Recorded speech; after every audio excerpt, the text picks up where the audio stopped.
1985 Donruss. Here's the front, and there's the back. This set is notorious for its black borders, which are extremely prone to chipping, making it very difficult to get a perfect edge. You'd think this would make it really difficult to get individual cards graded to a PSA 10, and it sort of is, but it also sort of isn't. Let me explain. Overall, there have been 46,000 individual 1985 Donruss cards submitted to PSA for grading, and of those, 20% have come back with a grade of 10. Now, we'll come back to this 20% figure in a minute, but let me start by giving you a little bit of context. Here's a chart for 1985 tops. Now, yes, this video is about Donruss, but we're going to start looking at some statistics for tops. Along the bottom, you see the PSA grades 1 through 10. And on the y-axis, you see the percentage of total. That's the percentage of each grade out of the total number of cards graded. So you can see that an 8 is the most common grade that comes back when you get these graded by PSA. Almost half of all cards graded come back as an 8. A 9 is about half as likely, and a 10 is even less than half as likely. Just below 10% cards come back graded at a 10. This is a very typical curve for most card sets. You typically will see 8, 10, 12% of PSA 10s. Very, very typical. Now, let's bring in the 85 Donruss stats. Might not be immediately apparent, but it's actually quite different. First of all, you notice that a 9 is the most common grade, not an 8. That is already a pretty big exception to how these sets typically come out. You notice that about a third of all cards come back at a 9, a little less than a third of cards come back at an 8, and 20% come back at a 10. That's about double what comes back for 1985 tops. And what this is telling you is that when 85 Donruss cards get graded, they actually come back with better grades than 85 tops. Now, on the surface, this seems to make no sense because we've already established that the black borders make these cards very prone to chipping and just overall prone to not being very high quality. So why would they be getting higher grades? Well, I think I have the answer. Here is a Roger Clemens card from the 1985 Donruss set. It's a rookie card, and it's been graded to PSA 8. If you just take a quick look at this picture without even looking under a microscope or anything like that, I bet you can spot why it's an 8 and not a 10. I'll just give you a moment. Did you find it? Yeah, the top left corner is mashed. And it's actually quite easy to spot because the card is normally black. If this were a white border card, how would you spot that white mashed corner? I think people are much less likely to submit this example for grading because they can readily see that it's not going to get a 10 and probably not even going to get a 9 with a corner like that. Now, here's a PSA 5 example, and let me give you a second to look at this one. Those red bars make it really easy to see that the card is off center left to right. It's also off center top to bottom a little bit. And do you spot anything wrong with the edges? Well, you probably spotted all this chipping right at the bottom. And so again, somebody submitted this actual copy because it has been PSA graded, but I think that most people that look at this card raw would immediately see those faults and say, I'm not going to bother submitting this one because it's not going to come back with a high grade. So I think that that's what's going on when you go back to this chart. I think that these cards are less likely to end up in pristine condition, but are also less likely to be submitted if they're not in pristine condition than a white bordered card such as 1985 tops.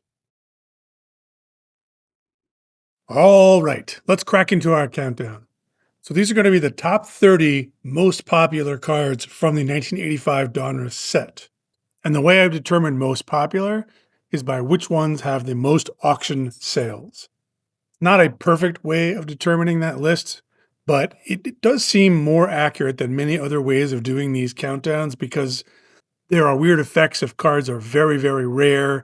There's a strange interplay between the scarcity of a card, the popularity of a player, and it causes some weird artifacts where some players who are not very popular can have some very, very high-priced cards, Some players who are extremely popular can have some low price cards if there are a lot of copies. So I've decided to do it this way by most auction sales. It seems to be the best compromise among all the metrics. So let me just familiarize you with what's on each one of these pages, and then we'll rocket through the rest of the countdown. So right at the top is the price that this card is getting recently at auction in PSA 10 condition, $355 in the case of the Robin Yount. And that's a pretty high number.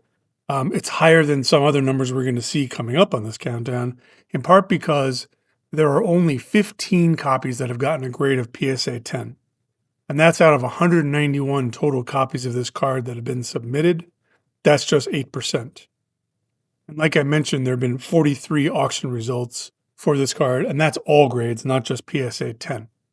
So that's where Robin Yount, card number 48, lands on this countdown. 29 brings us another Brewers legend, Paul Molitor. Right away, we see a huge difference between this card and the Yount card. 203 copies of this card have been submitted, almost identical as for Yount, but a massive 91 have come back as PSA 10s. That's an incredible 45%. Again, I think this is largely due to the fact that an 85 Donruss card with any kind of ding or edge damage is very easy to spot by eye. The cards getting sent in must be very, very nice. As a result, you also see that the price is much lower for Molitor, just $40. Carew lands at number 28. And this card is very similar to Molitor's. 46% of submissions have graded to a 10, and as a result, only $40 for this card. Carew's teammate Reggie lands at number 27, and this is like the Yount card. Only 5% of his cards have graded to a PSA 10, and as a result, his price is way up there at $223. He's also a more popular player than Carew, which I'm sure factors in, but the scarcity has got to be a major factor. Number 26, Iron Man Cal Ripken. This is a card that's more in the middle of the road. 12% have graded to a PSA 10, and it's at $185 for his Diamond King card. Number 25, Dave Winfield. This Hall of Famer's had 42% of his submitted cards come back at a PSA 10. Nice low price of $35 because PSA 10 is just not hard to find for him. Don Mattingly in the middle again, 16%, a more typical number for PSA 10s, and $175 for his Diamond King card. Did you ever notice that the artwork for this Diamond King card is clearly based on the photo that was used on his base card? If you go back to the start of this video, Mattingly's base card is there, and you can see that it is the exact same expression and view as the artwork on this card. It's cool. The next three entries on the countdown are all very interesting cases. We start with Terry Pendleton at number 23. This is his rookie card, and it's a corrected version of an error card that we'll see in just a moment. This card we're looking at has been submitted 232 times. A whopping 56% have come back at a PSA 10, and it carries a low price of just $35 in a PSA 10. This card was correcting an earlier version for a player called Jeff Pendleton. Just a mistake, obviously. And in this case, 70 have been submitted for grading with only 9 coming back at a PSA 10. That's 13%, and a $930 price for that card. The reason why this card didn't make the countdown is there have only been 6 auction sales. Number 22, a really cool card, 2 for the title. This card commemorates the batting title race that came down to the last day of the 1984 season between Dave Winfield and Don Mattingly. And so this is another case of an error version and a corrected version. The corrected version is the one you see here that has white letters, and it's sold at auction 57 times. 26% of the cards are PSA 10s, and it gets a $115 price. The original error version has yellow letters, and it's quite a bit rarer, only 6% getting a PSA 10, sold only 35 times, getting a price of $194. Number 21, Here's Tom Seaver. And again, it is his corrected card that shows up on this list. That's Tom Seaver in that photo. 34% getting a PSA 10, 58 auctions, and a $50 price tag. This corrected an earlier version of the card, which accidentally featured Floyd Bannister in the photo. That card has had a similar number submitted for grading, but only 18 have come back at a 10, only 29 auctions, and a $110 price tag. Top 20 time. Here's Brett Sabgerhagen's rookie card. Low price of $35 because he's not one of the biggest stars in this set, and plenty of his cards have come out to a PSA 10. Compare that to Tony Gwynn. A little bit fewer of his cards have come out as a PSA 10, but it's a much higher price, much more popular player, even though I think that drawing doesn't look particularly like him, but his card nevertheless. Chicken Man at number 18, $195 for that beautiful card. Here's Ozzie Smith at number 17, and he's had a lot of cards grade to a PSA 10, only $55 for that one. Ryne Sandberg at number 16, $110 for his card. I think this is one of the more beautiful cards in this set. I think the red stripes on his uniform match the red stripes on the card nicely. The blues kind of match the dark theme of the card. Nice one. Here's George Brett at number 15. A lot of his cards have been submitted, 545, and there are a lot of examples of a PSA 10. Only $105 for him. This is also 10 years into his career. Number 14 is a bit of an oddity. This is not an error card, but it is quite unusual. This is the first of 2 base cards for Pete Rose in the 85 Donruss set. The other card, which we will see coming up, he's wearing a Reds uniform. He had been traded mid-season between the Expos and the Reds, and normally you would expect to see only his Reds uniform on his base card in a set like this. But I think that because Donruss also had the Leaf set, which was the Canadian version that was released only in Canada, and there was a heavy emphasis on Expos and Blue Jays players in that set, I think that they definitely wanted to feature him on an Expos uniform, because otherwise there wouldn't have been any opportunity, because he had been with the Phillies the year before. So ordinarily you would have just skipped over the fact that he had ever worn an Expos uniform, and he wouldn't have any Expos base cards. Sort of like how Reggie Jackson didn't have any Orioles base cards, even though he spent a year with the Orioles. So they included this one in here as well. This particular one lands at number 14 on the countdown, $125 price point. Here's Darryl Strawberry.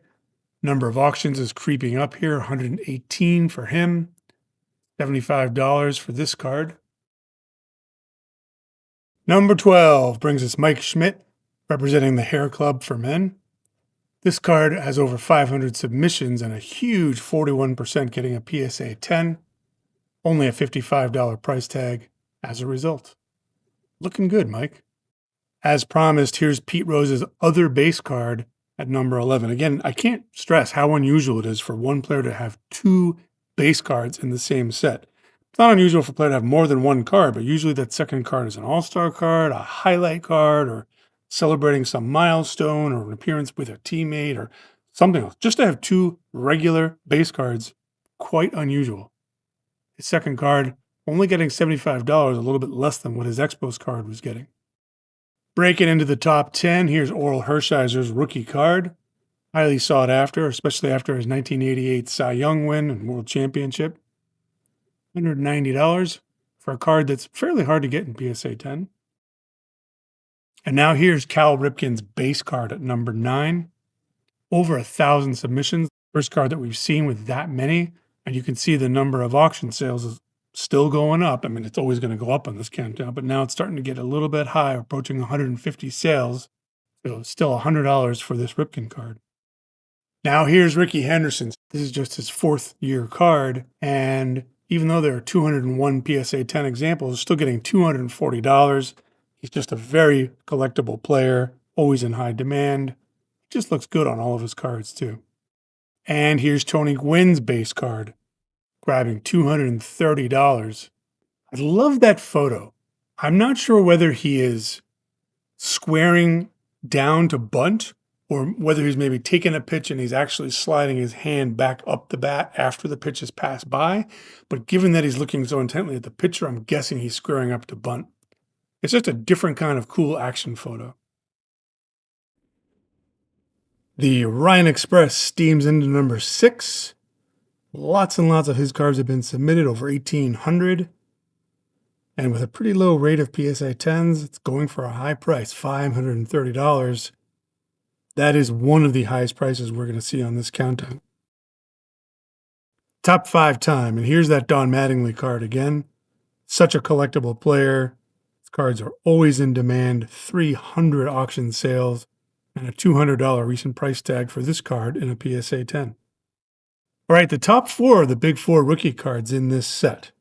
We start off with Dwight Gooden, 1,500 submissions, 16% come back at 10, $250 price tag for this card. Now compare that to Eric Davis.